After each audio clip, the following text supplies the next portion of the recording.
Armando. Bueno, muy buenas tardes. Siempre da gusto estar en una feria de libros. La gente mira libros, compra libros, disponemos de libros. Y en una charla que es un poco más de una mesa de café y un poco menos una clase de la UAM, pero que espero que se ve suficientemente dialogada como para que para ustedes sea útil y para mí no sea demasiado aburrido. En efecto, el tema que se me sugirió y que veo con aprobación son las revoluciones campesinas del siglo XX. No es un tema para mí ajeno, me he ocupado de temas del campo y de temas de historia desde hace mucho rato. Pensé que si volviera a acercarme a este tema, como siempre sucede cuando uno vuelve a un tema histórico, cuando uno regresa a un periodo histórico, es tratar de ver esos mismos hechos que ya uno leyó, ya uno reflexionó de otra manera, con otra luz, en otra perspectiva. Es decir, cambiar nuestra visión de la historia cada vez que nos acercamos de nuevo a un periodo, a un tema, a un proceso. Y este fue el ejercicio que traté de hacer con las revoluciones campesinas del siglo XX. Las evidentes, tuvimos hace unos años un aniversario, el aniversario de la primera gran revolución campesina del siglo XX, de la Revolución Mexicana de 1910, la primera, y de la segunda, la Revolución Campesina del siglo XX, en el 17 del año pasado, de la Revolución Rusa. Lamentablemente, en términos historiográficos y por razones que trataré de explicar, la Revolución Rusa ha tenido mucha más bibliografía, mucha más reflexión, muchas más consideraciones de interpretación, mucha más trascendencia desde muchos puntos de vista, mientras que la Revolución Mexicana pareció ser un proceso local, un proceso regional, un proceso finalmente marginal, pero no es así. Entonces, el ejercicio que voy a hacer en unos minutos, lo que podemos hacer sin llevarnos el tiempo de la siguiente conferencia,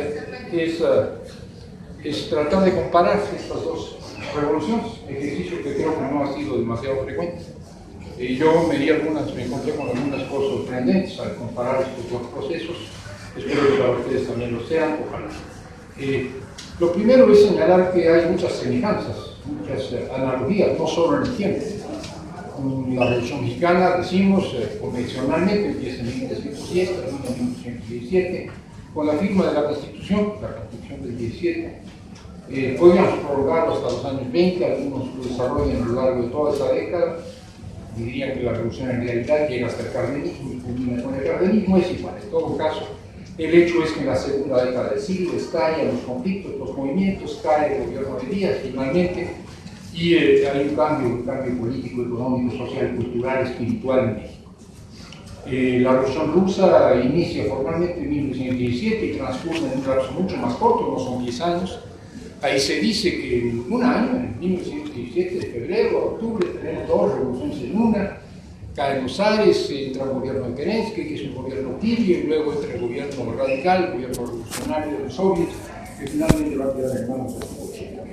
Pero finalmente ese mismo periodo, es el arranque del siglo XX empieza, algunos dirán que con una guerra mundial, el 15, otros diremos que empieza con dos revoluciones campesinas, que continúa porque después será la Revolución China y los movimientos campesinos y los movimientos independentistas en la India. Es decir, de hecho la mayor parte de la humanidad está enfrascada en guerras campesinas a lo largo, cuando menos, de la primera mitad del siglo. Lo primero es decir que son dos revoluciones campesinas.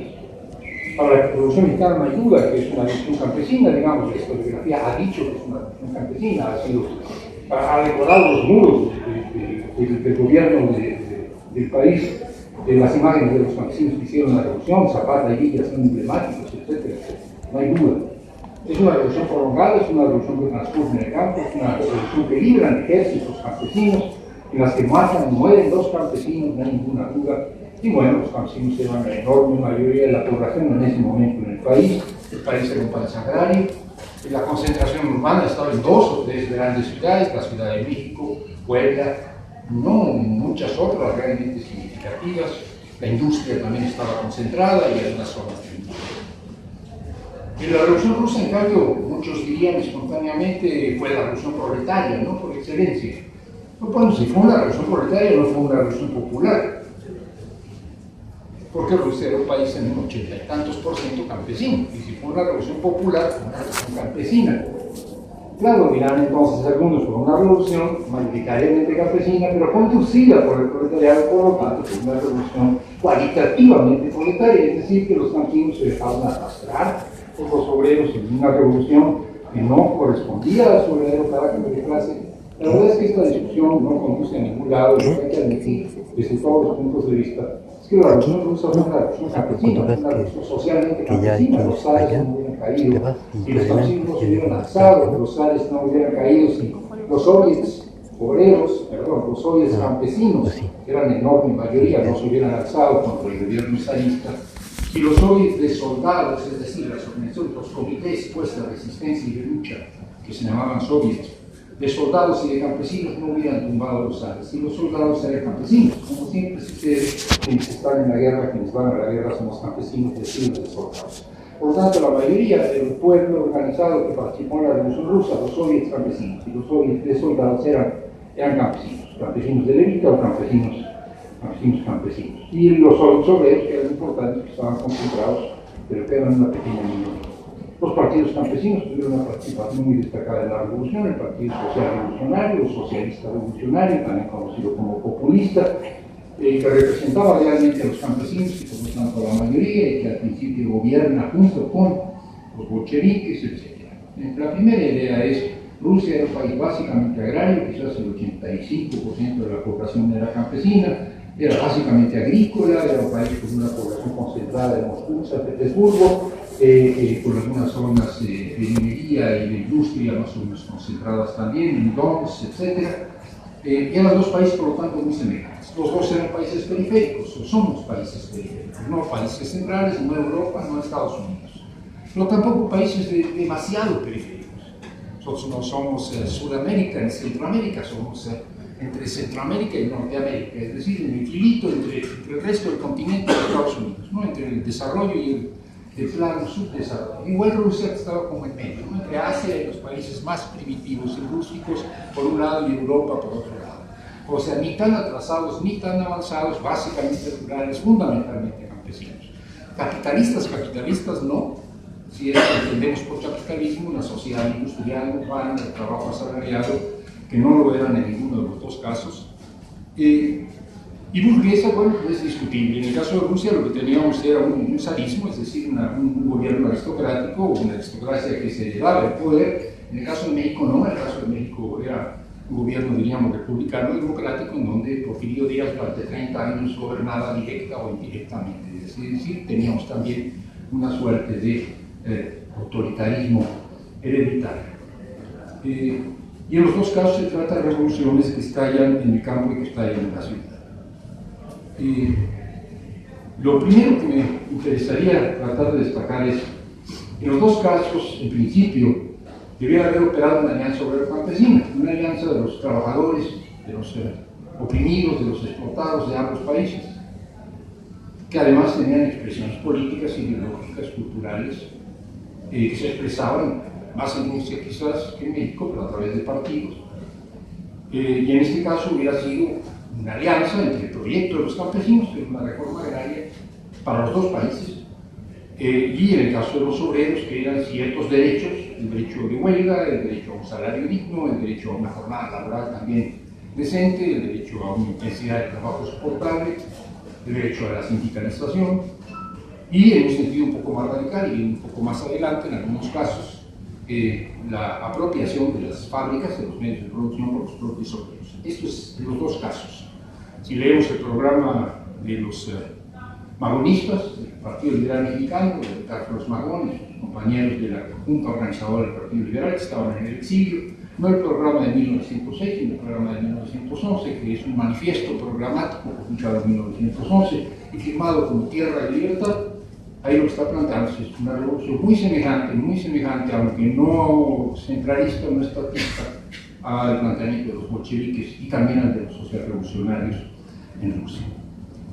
La diferencia no es irrelevante. En el caso del planteamiento de los anarquistas mexicanos, la apuesta era por una federación de comunas y no por un gobierno central. La apuesta magonista en la República. La apuesta bolchevique era claramente por un gobierno centralizado, por un gobierno fuerte, por un gobierno que sería y finalmente acabó por ser llamado de dictadura del proletariado sobre el resto de las clases. Hasta ahí las cosas iban siendo más o menos semejantes. hay una diferencia, sin embargo, sustantiva. La visión, la lectura que hacen los revolucionarios rusos, en particular la corriente leninista y marxista, y luego los que siguieron este pensamiento, el leninismo, el marxismo, el leninismo posterior, es un proletariado revolucionario, minoritario, pero políticamente de avanzada y con la iniciativa, y un campesinado mayoritario, pero políticamente atrasado, ignorante, inculto, individualista, reaccionario, conservador, disperso, poco fuerte por cuanto no estaba articulado y concentrado en grandes ciudades, y por lo tanto la necesidad de la conducción por parte del proletariado a través de su partido de este campesinado más o menos inorgánico, más o menos primitivo, más o menos atrasado, más o menos, diríamos, con aspiraciones clase medieras o pequeñas burguesas individualistas de ser pequeños empresarios y progresar como tales. En el caso de México tenemos una visión bastante diferente. Resulta que el radicalismo está más encarnado en los campesinos. No porque no hubiera un radicalismo obrero, que lo había en la Casa del Obrero Mundial, no porque no hubiera anarquistas, aunque eran anarcosindicalistas, no anarcocomunistas, no anarcorrevolucionarios, pero los había. Pero sin embargo la Casa del Obrero Mundial, quienes sepan un poquito de historia de México, pues le tocó realmente hacer un papelazo, ¿no?, en esta revolución, porque pues fueron aliados del constitucionalismo, fueron arrastrados por Carranza, formaron los batallones rojos y combatieron el zapatismo y el guerrillismo. Resulta que el proletariado organizado en México, la Casa del Obrero Mundial, lo que había de proletariado organizado en México cercano al anarquismo, al anarcosindicalismo, fue utilizado por el carrancismo, que era una corriente mucho más tibia y mucho más de derecha de la revolución, para confrontarse con el zapatismo, con el villismo y con la gente de la convención, la soberana convención de Aguascalientes, que eran los más revolucionarios. O sea que tendríamos aquí un proletariado, digamos, que alinea con la derecha y un campesinado que expresa la corriente más radical. En el caso de la Unión Soviética después, o sea, lo que era Rusia en ese momento, al revés, lo que tenemos es un proletariado radical, esa es la lectura marxista-leninista, y un campesinado titubeante, conservador, finalmente reaccionario, que tiene que ser reprimido.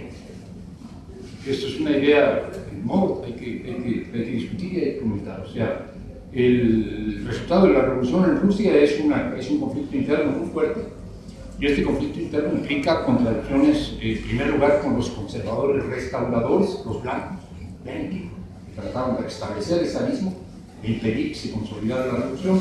Hay que dar la batalla contra ellos. Todos los revolucionarios, obreros y campesinos luchan contra los blancos, contra el imperio, contra los países imperialistas que habían sido aliados de Rusia en la guerra contra Prusia y contra Alemania, pero que finalmente cuando Rusia tiene que firmar un acuerdo con Alemania, porque no podía soportar una guerra y una revolución al mismo tiempo y la hambruna a la vez, es decir, Rusia tiene que firmar un acuerdo con Alemania, pues los que habían sido sus aliados invaden. De modo que la revolución rusa tiene que enfrentarse a la invasión externa, Inglaterra, Francia, etc. Tienen que enfrentarse a la derecha interna, los blancos, y tienen que enfrentarse también en una contradicción con los campesinos, por ejemplo, los campesinos de Ucrania, que aspiran a ciertas autonomías en Ucrania, a una comuna ucraniana, y que aspiran a un reparto de tierras mucho más directo y mucho más desde abajo, y no un reparto de tierras desde arriba y desde el Estado. Esto pone a la revolución rusa a lo largo de todos los años 20 en un conflicto permanente. Violencia, guerra, muerte, pobreza, hambre, miles, millones de rusos mueren en este proceso. Y en el caso de la Revolución Mexicana, al revés, se consolida a través de un gobierno, el gobierno también centralista, también autoritario del Grupo de Sonora, pero sin embargo relativamente más fácil. Como quiera que sea, los años 20, como cualquiera que sepa un poquito de historia, son años muy difíciles para consolidar el poder centralizado. Así como los bolcheviques no lograban consolidar el poder centralizado y tenían que estar confrontando enemigos internos de todas clases, el Grupo de Sonora, la revolución hecha gobierno, tiene que enfrentarse por un lado a los levantamientos, a las propias decisiones internas, los elahuertistas, los escobaristas, tienen que enfrentarse por otro lado a las intervenciones extranjeras también, aunque estas son antes, a los gringos que llegan por Veracruz, o a los gringos que entran en persecución de Villa, o sea que también hay una intervención extranjera, y tienen que enfrentarse después, ya en los años 20, contra una rebelión de derecha, una rebelión popular, como eran los cristeros, que era una revolución de masas, no eran cuatro gatos manipulados por los curas. Divisiones internas, militarismo, Y por otro lado, la izquierda más radical, que eran los campesinos rojos, los campesinos de las ligas de comunidades agrarias, los campesinos de la Liga Nacional Campesina, gente como, espero que los nombres les suenen, Úrsulo Galván, gente como José Guadalupe Rodríguez, gente como Primo Tapia, gente como Felipe Carrillo Puerto, y bueno, ese ya no tiene una cabeza que se movía, me da tristeza que esos nombres suenen en el vacío. Todos ellos líderes agrarios. Carrillo Puerto fue gobernante del estado de Yucatán por 2 años hasta que lo mataron. Todos los otros eran líderes agrarios importantes. Todos ellos tuvieron que morir, ser descabezados, liquidados, aniquilados para poder consolidar el poder del Grupo de Sonora, el poder primero de Obregón, a la muerte de Obregón de Calles, y luego Calles como el hombre fuerte, ¿no? Especie de dictador en la sombra que estaba gobernando el país de manera indígena. Después de haber liquidado las oposiciones y con un gobierno fuerte, centralista y claramente autoritario.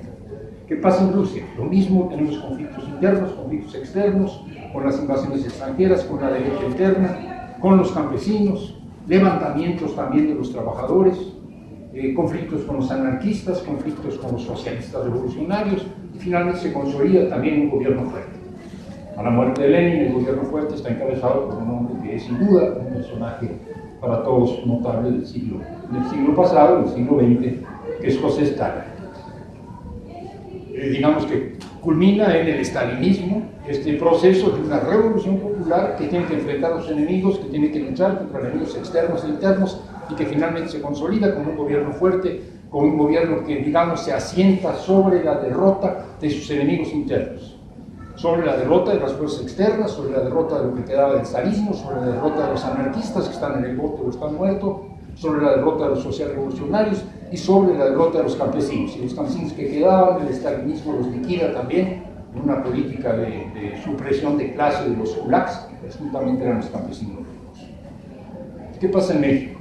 Igual tenemos un siglo XX, una década de los 20 dura, difícil, de conflicto, y un gobierno que finalmente parece haberse consolidado, que es el gobierno de Calles, pero en lugar de que Calles ponga a su heredero, lo que intentó hacer, poner a su heredero, poner a su continuador, que debía de ser Cárdenas, que debía ser obediente, pues se equivoca y resulta que pone a un personaje que se revela rápidamente, corre a Cádiz del país y se replantea el gobierno central de otra perspectiva. A ver si aquí estoy tratando de llegar a lo que me interesa decir. Lo que hace Cárdenas es recuperar los movimientos sociales radicales de la década anterior y de la década anterior a la anterior, es decir, de la segunda y la tercera década del siglo, la década de los 10, la década de los 20, recuperar eso, recuperar el agrarianismo rojo, recuperar el radicalismo, recuperar el nacionalismo radical, asumirlos como políticas de Estado y llevar adelante aquello por lo que habían peleado los campesinos rojos y no habían podido lograr, llevar adelante aquello que no se había propuesto, llevar adelante el oregonismo, llevar adelante aquellas ideas que habían sido ideas de la gente más avanzada de la revolución, algunas de las ideas del magonismo, que finalmente desde el Estado cardenista logran consolidarse. Eso le da a Cárdenas una característica peculiar. Es un gobierno con una increíble, brutal legitimidad social. No solo porque ganó las elecciones, es otro problema, ganó las elecciones porque Calles quería que ganara las elecciones, es un impuesto. Pero después de ganar las elecciones convoca a la gente, saca a la gente a la calle. Después de las elecciones moviliza a los obreros para la expropiación petrolera, que no se hubiera podido hacer sin movimiento sindical. Después de esto convoca de algún modo a los campesinos a que se movilicen en la laguna, porque de otra manera no hubiera tenido legitimidad para expropiar sus latifundios algodoneros. De alguna manera moviliza también a los trabajadores en las zonas de Michoacán, en las zonas de Yucatán, para expropiar mequenales o para expropiar cañaverales. Es decir, Cárdenas recupera la legitimidad del movimiento social radical de la revolución que se había ido alejando de los gobiernos del Grupo de Sonora. Y Stalin hace exactamente lo contrario. Entonces lo que les propongo es que piensen en dos revoluciones campesinas del siglo XX, la Revolución Mexicana y la Revolución Rusa, que para fines de los años 20, en el caso de México, para mediados de los años 30, se consolidan en dos figuras, Stalin y Cárdenas. Cárdenas recuperando el sentido popular de la revolución y revistiendo al Estado mexicano postrevolucionario el sentido radical de la revolución de 1910. Stalin revistiendo de dictadura burocrática lo que había sido una revolución y se había transformado en una dictadura presuntamente proletaria, que para los años 30 de proletaria no tiene nada. Sí me estoy explicando. O sea, un gobierno fuerte o un gobierno fuerte, pero un gobierno fuerte con legitimidad social, un gobierno fuerte sin legitimidad social. No puedo contarles toda la historia porque nos acaba, pero si ven ustedes el resto del siglo XX, lo que vemos es la huella del estalinismo en Rusia a lo largo de todo el siglo XX y la huella del cardenismo en México a lo largo de todo el resto del siglo XX. Y nosotros llegamos a fines del siglo XX y el cardenismo sigue siendo una imagen movilizadora, una imagen convocante, una imagen que hay que recuperar para poder promover la movilización social, una imagen que permite que el hijo de Cárdenas, Lázaro Cárdenas, gane las elecciones en 1988 sin partido, sin dinero, sin organización social y con los medios en contra. No conozco ningún hijo de Stalin que hubiera podido ganar elecciones en Rusia si hubiera habido elecciones en Rusia, y no es un chiste. O sea, los rusos tienen un pasado del cual se quieren desembarazar. Los mexicanos, cuando menos hasta hace un rato, no sé ahora, teníamos un pasado que queríamos recuperar. Se ve la diferencia. Teníamos un mito en el que creer. A lo mejor la gente muy ideologizada y muy de izquierda y muy radical y muy revolucionaria decíamos que Cárdenas finalmente era un burgués, Cárdenas finalmente llevó el país por el camino del capitalismo, no era anticapitalista para nada, permitió la acumulación también del sector empresarial y propició, todo lo cual es cierto, pero lo que yo estoy hablando es en términos políticos y en términos simbólicos. No me queda ninguna duda de que la Revolución Mexicana se transforma en una revolución que reviste de nacionalismo revolucionario auténtico al Estado mexicano, mientras que la Revolución Rusa es transformada en una dictadura burocrática que no recoge el elemento social popular de la propia Revolución Rusa. En general, puede estar equivocado, creo que los rusos no quisieran que se regresara. O sea, Lenin no es una imagen recuperada. No, obviamente hay nostalgia por Lenin, hay nostalgia por cualquiera, ¿no? Es interesante, porque quizás esto tiene que ver con el hecho de que la Revolución Mexicana es una revolución cuya legitimidad es campesina, es decir, cuya legitimidad proviene del hecho de presentarse como la gran impulsora de una reforma agraria, de una transformación rural, de entrega de la tierra. Y en cambio la Revolución Rusa no. La Revolución Rusa tiene un componente claramente campesino, para volver a las analogías. El lema de los socialrevolucionarios rusos que encabezaban a los campesinos y que firmaba su programa era Tierra y Libertad. El lema del programa de 1911 de los Mamón, que estaban en Estados Unidos, de la Junta Organizadora del Partido Liberal, era Tierra y Libertad. La misma bandera, el mismo emblema, los dos. Venía de Rusia, no venía de México.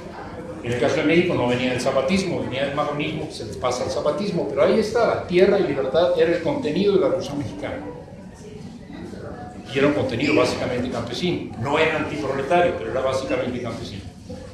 Tierra y Libertad era el contenido de la Revolución Rusa en cuanto a la participación campesina, que era la participación mayoritaria. Pero los bolcheviques no se apropian del lema Tierra y Libertad, de eso se apropian los socialrevolucionarios y los anarquistas, que son liquidados. Entonces México se va, el Estado mexicano se reviste, se envuelve en la bandera de Tierra y Libertad, con Cárdenas muy claramente, pero también si ven ustedes la demagogia y la palabrería de una gente como Echeverría, lo que van a ver es más o menos lo mismo, el intento de revitalizar la potencia que todavía hay detrás de estos conceptos. En cambio en Rusia no, en Rusia esto se borra, en la Unión Soviética esto se borra. Esto hace que seamos dos sociedades muy diferentes. Creo yo que hoy en México estamos todavía lidiando no con el peso muerto del siglo XX, sino con la posibilidad de recuperar. Y ahí tenemos como dos grandes alternativas que también quisiera recordar para darnos un poco de tiempo de intercambiar ideas en torno a esta provocación.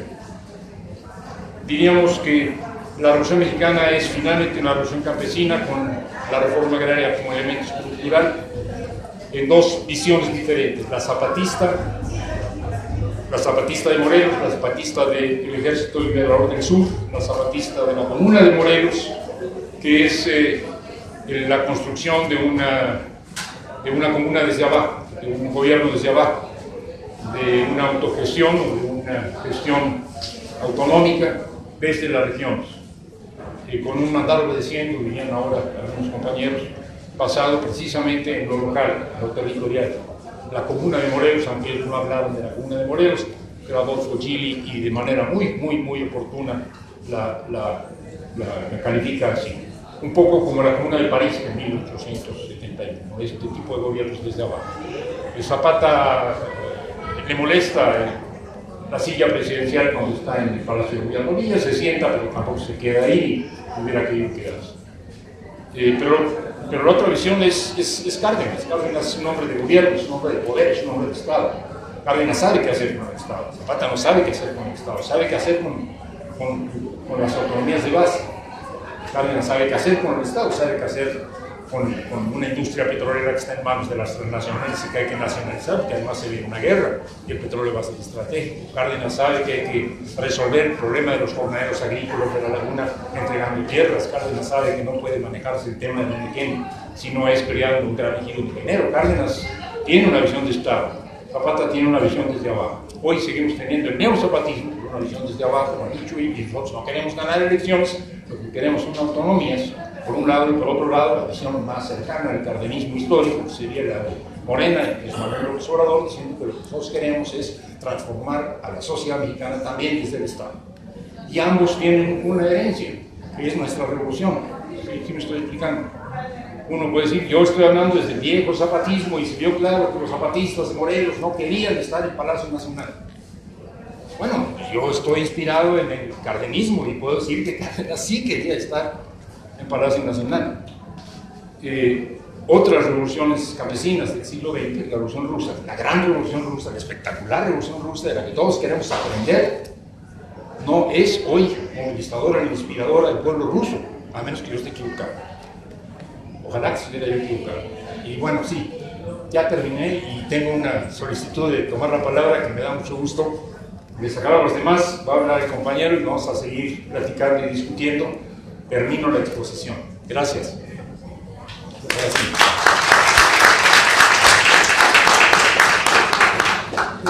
El asunto con Cárdenas también me llama la atención. Quisiera saber qué opinas.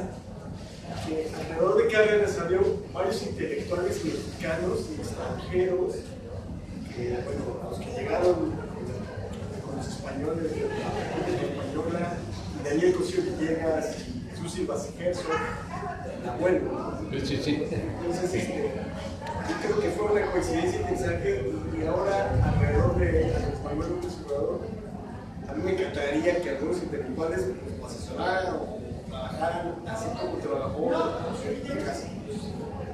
Con Bardo Soledad, aunque no nos guste, sí, claro. ¿Qué opinas? ¿Cómo ves ahora? Claro. No, ahí no quisiera hacer analogías, o sea, de hecho estoy haciendo analogías muy violentas. No estoy diciendo, a ver, comparen, por favor, Stanley con Cárdenas. Y afirmar y sostener categóricamente que no es una comparación irrelevante, que nos da dos sentidos distintos de la primera mitad, sobre todo de la primera mitad del siglo XX, ¿no? Hacia dónde derivaron estas revoluciones con las que arranca el siglo XX. Unas derivaron hacia un nacionalismo revolucionario que sigue teniendo peso y otras derivaron hacia un autoritarismo presuntamente proletario que no tiene hoy ninguna posibilidad de movilizar. La pregunta, bueno, ninguno de estos ninguna de estas opciones de las que yo he estado hablando puede operar sin intelectuales, aunque en verdad el estalinismo opera con muy pocos intelectuales. O sea, los intelectuales que generan la Revolución Rusa, muchos de ellos intelectuales rusos, en su mayoría, diría yo, son o aniquilados por el estalinismo, partidos por el estalinismo. El Stalin no tiene un cuerpo de intelectuales que lo acompañen. Intelectuales en el sentido estricto, creativos. Cárdenas sí los tiene. No sé qué tanto les cree, qué tanto les sigue sus recomendaciones, pero están ahí. pensar la reforma, pensar la expropiación petrolera, que no era cualquier cosa. O sea, tenías una guerra mundial encima, tenías una batalla por el petróleo en el mundo, sabías que los alemanes querían el petróleo mexicano, sabías que tenías argentinos ahí, o sea, era una estrategia complicada. Cárdenas se rodea de intelectuales que hacen un análisis y sacan el buey de la barranca. En el caso de la idea de la reforma agraria y de los ejidos colectivos, es fundamentalmente un proyecto, una visión bueno, por una parte de agrónomos, la Liga de Agrónomos Socialistas, que planteaban haciendas sin hacendados, es decir, empresas asociativas, y por otro lado de Lombardo Toledano. ¿Qué pasa hoy? Pues creo yo que en todos los casos tenemos lo mismo, es decir, todo proyecto político se rodea de una o de otra forma de un cuerpo de intelectuales. Tengo la impresión de que Andrés Manuel López Obrador, que sería la imagen emblemática de un país, sigue siendo personalista, no porque a uno le guste, sino porque sigue siendo personalista, porque como dijo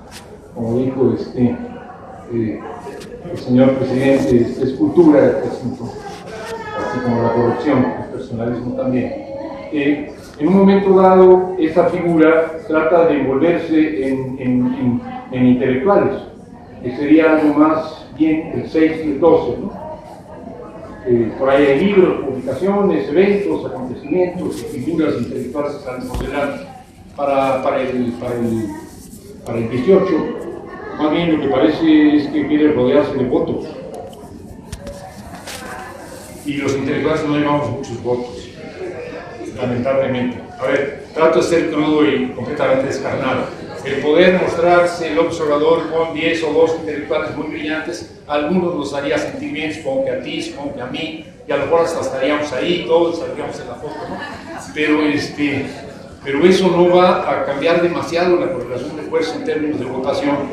En cambio, esta bola de bichos inadmisibles, impresentables, que se están acercando, llevando su pizquita de votos cada uno de ellos, su bolsita de votos cada uno de ellos, pueden hacer la diferencia. Creo que en ese momento lo que está haciendo López Obrador no es agrupando capacidades intelectuales para gobernar, sino sumando votos, para lo cual hay que sumar personajes que presuntamente llevan votos. No estoy aplaudiendo ni criticando, estoy diciendo que así sucede. Que ahí no se desprende necesariamente que si se lograra un gobierno razonablemente progresista en este país, no tuviera que ser un gobierno que se apoyara en reflexiones intelectuales solventes. Pongo un ejemplo. En el caso de Bolivia, un personaje que es un líder carismático, de ese perfil, o sea, un hombre que viene del movimiento social, estoy hablando de Evo Morales, con una decisión política, porque fue una decisión política, se vincula en mancuerna con Álvaro García Linera, que es uno de los intelectuales bolivianos más destacados, y un intelectual latinoamericano de muy alto nivel, y que es el vicepresidente. Entonces Bolivia es el claro ejemplo de cómo un líder social carismático, que es el que puede mover a la gente y jalar el voto popular y encabezar y hablar en las grandes manifestaciones, tiene a su lado a un intelectual muy solvente, gramsciano en sus análisis, etc. Yo creo que estas combinaciones se dan. Hoy en México no es la que está predominando, ciertamente que no. No, la provocación no prosperó demasiado. Sí.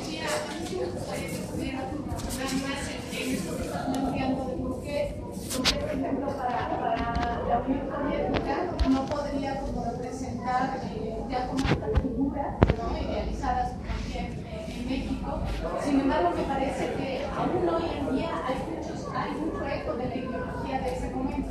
Es decir, quedó, al menos a mí me quedó claro este panorama económico, político que describió, pero me parece que esa parte ideológica aún hoy en día sigue teniendo fuerza y evidencia en nuestro país.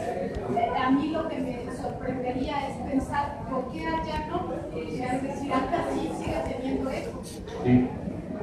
Yo creo que sí, que es una reflexión que debe hacer y no tengo la respuesta. O sea, el año pasado se cumplían los 17 años, se cumplían los 100 años de la revolución del 17, de la revolución rusa, de las revoluciones rusas, de la de febrero, de la de octubre, etc. Y hubo bastante reflexión, quizás no tanta como uno podría desear, pero hubo bastante reflexión crítica, reflexión recuperativa, etcétera, reflexión. Yo leí 3 o 4 libros sobre el tema con varios ensayos, me tocó conversar con algunos compañeros que habían estado escribiendo sobre esto, incluso hablar en la Feria del Libro, del Zócalo, de uno de los libros que publicaron en España, con 2 ensayos de mexicanos. Y creo que el asunto es que seguimos haciendo lecturas de la Revolución Rusa. Hay una lectura como oficial, quienes fuimos socialistas y marxistas, digamos, en los años 60, o más aún en los 50 y 60, después 70 todavía. Teníamos una lectura que era la lectura oficial, que era la lectura de la visión de la revolución que daba el propio Partido Comunista Ruso. La visión surgía de la lectura de los textos de Lenin, sin contrastar con otras cosas. Y esta es la que planteó la receta. Esto es lo que hay que hacer, esto es lo que hay que hacer en el mundo, así son las revoluciones. Yo, cuando menos, cuando empecé a ser militante político, decía, ¿qué es lo que hay que hacer? Pues hay un libro de Lenin que se llama ¿Qué hacer? Ahí dice lo que hay que hacer, y es lo que hay que hacer, lo que dice Lenin en el libro ¿Qué hacer? Y en ese momento diría yo que no, que en absoluto, que no es lo que hay que hacer. Que esto es lo que en ese momento Lenin pensaba que había que hacer, pero otros pensaban cosas diferentes y las hacían, y eso estaba en la invisibilidad. Yo creo que hay que repensar el siglo XX, y que hay que repensar la Revolución Rusa, porque no es perro muerto, o sea, millones de personas dieron la vida, millones de personas se esforzaron, millones de personas trataron de construir un mundo otro, millones de personas hicieron actos heroicos, derrocaron a los zares, derrocaron a Lenin, construyeron un nuevo Estado, crearon una sociedad relativamente más justa, se enfrentaron a los imperios. O sea, no estoy quitando el heroísmo a la persona, necesitamos leerla de otra manera para que nos siga diciendo cosas, porque si no lo que nos está diciendo no nos funciona. Esta es mi propuesta, hay que volver a ellos. Mi propuesta es que hay que volver a la Revolución Rusa en su contenido campesino.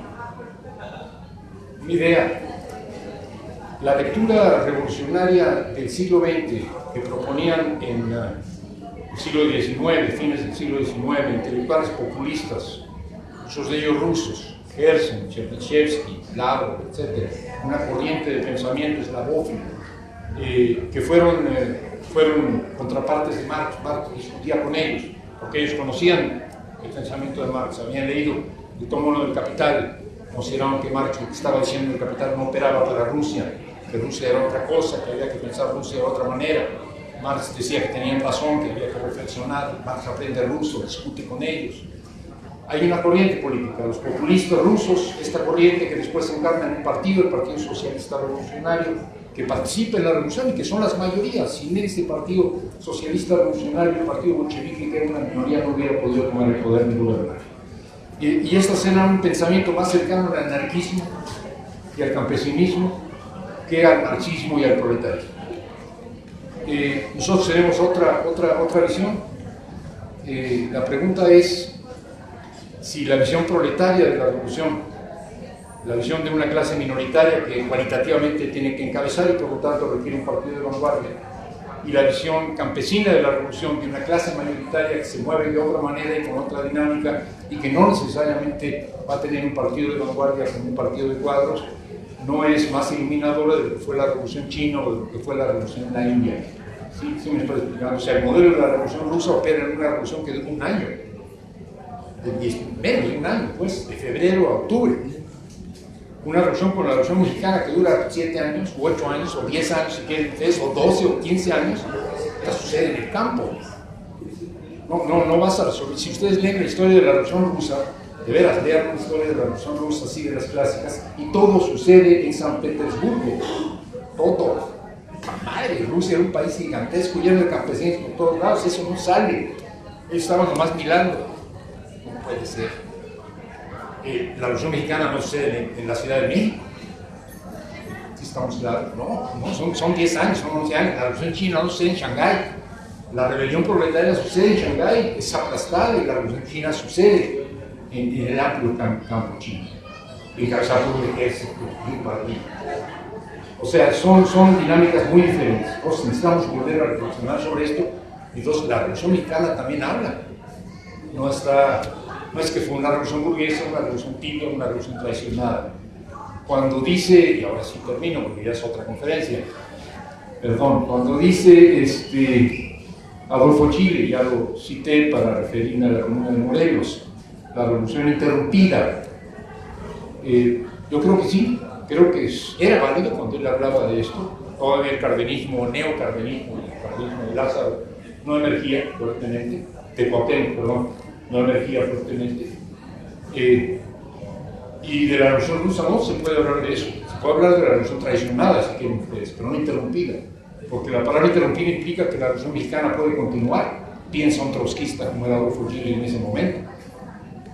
Y yo pienso que pocos en la Unión Soviética, ex Unión Soviética, hoy Rusia, piensan que la Revolución Rusa puede continuar, que está interrumpida. No sé si me estoy explicando. Esa fue traicionada.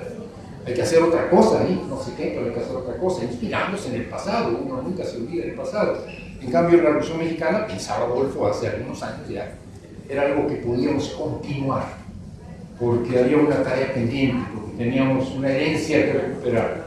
Entonces, eso hace diferencias. A lo mejor es un peso muerto, a lo mejor liberarse del cardenismo, liberarse de los mitos de la Revolución Mexicana también va a costar trabajo, pero en todo caso están vivos, aunque estemos ya en el siglo XXI, están vivos. Lo digo yo que tengo 76 años, los jovencitos dirán que no están vivos, hay que preguntarles a ellos también. Más comentarios.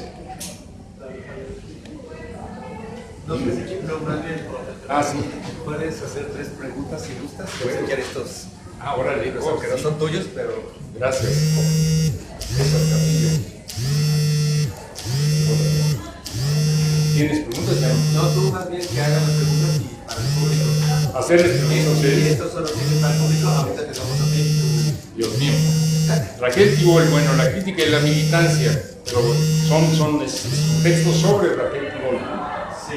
de Elvira Cocheiro, que es una muy legítima heredera del marxismo y de la visión leninista. Estos los puedes obsequiar al público, tú decidirás cómo. ¿A quién? Si quieres. Y Víctor Hugo Pacheco. El otro es El racismo en México, de César Carrillo. Al que le toque se lo recomiendo mucho. César Carrillo es un experto en el tema del racismo en México. Fue el que coordinó una exposición que se hizo hace poco. Y el tercero es El espacio de pronto es escenario, de Aurelio Aciay, es un filósofo también notable. Los libros están muy bien, espero que yo pueda conseguir un ejemplar de ellos, pero ahora estos son para ustedes. ¿Qué hacemos? Que levante primero la mano.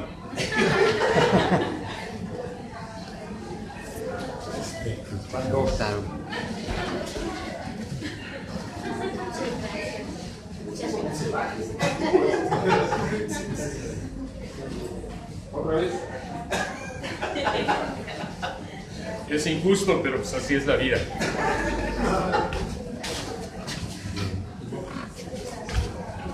Yo creo que lo dejamos ahí. Gracias. Muchas gracias. Digo, o sea, esta es una primera conferencia, van a estar otros compañeros hablando de temas cercanos en los siguientes días. Esto no se acabó. El día de mañana Luis Hernández Navarro, también a las 6 de la tarde, en este mismo espacio, también va a abordar este mismo tema. Y la semana que entra, el sábado, Jorge Veraza también va a tratar este tema de las revoluciones del siglo XX desde otra perspectiva. Pues muchas gracias y nos esperamos ver por acá otra vez. Gracias. Gracias. Combina música y literatura. Entonces, vamos a quedar todavía.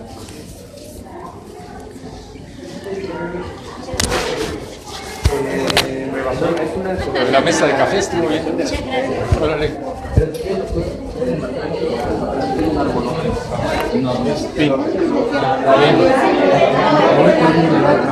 Órale, yo me voy al metro, que me deja más rápido.